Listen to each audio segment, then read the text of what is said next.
Andeha kosa aloha fianao indray hijery indray mbava ny tontolo ny fanatanjahantena sy ny fialamboly isika nanteraka fampisehoana mahakasika ny dihy miazo ny fanatanjahantena taekwondo tetsy amin'ny tokotany malalaka etsy amin'ny Jumboscor Ankorondrano androany tontolo andro ny fédération taekwondo miaraka amin'ny centre Kintana fanazavana Rositra Kotinirainy amin'ny sariny rivo Rajonarvelo.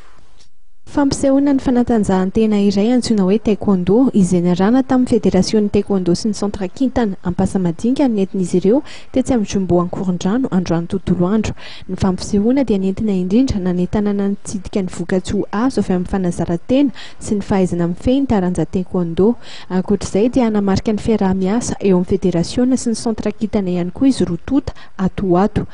Fanapakevitra zany ny ATKD izay eo amin'ny fédération taekwondo ihany hoe anao iarasa amin'ny centre Kintana zany anangala taekwondo amin'ny centre Kintana misy entraînement 3 fois par semaine alatsinainy larbi sabotsy et amin'izao aloha zany manodidina mois misy chorégraphie zany initiation an'izay mandeha voalohany zany fiaraha-masasamana taekwondo zany maro martial anazy moa zany dia misy ny côté manao comité saute zany masport anazy misy sport de combat dia manao sport lift zambatana sy atao daholo résistance sy endurance zany ao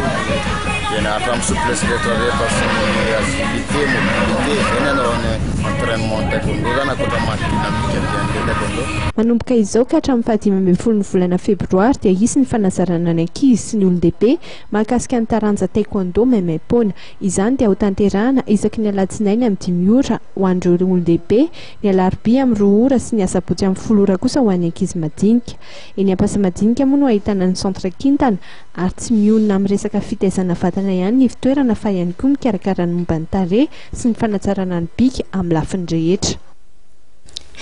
Dia tao anatin'izay fanadihadiana izay no manakatina indray ny fampahalalam-baovao antsika tompoko lahy sy tompoko vavy saro akisakasitrahana ianao nanaraka izany fampahalalam-baovao izany hatramin'ny farany mametraka ny velo mandrapitafo ao amintsika tsirairay avy indray.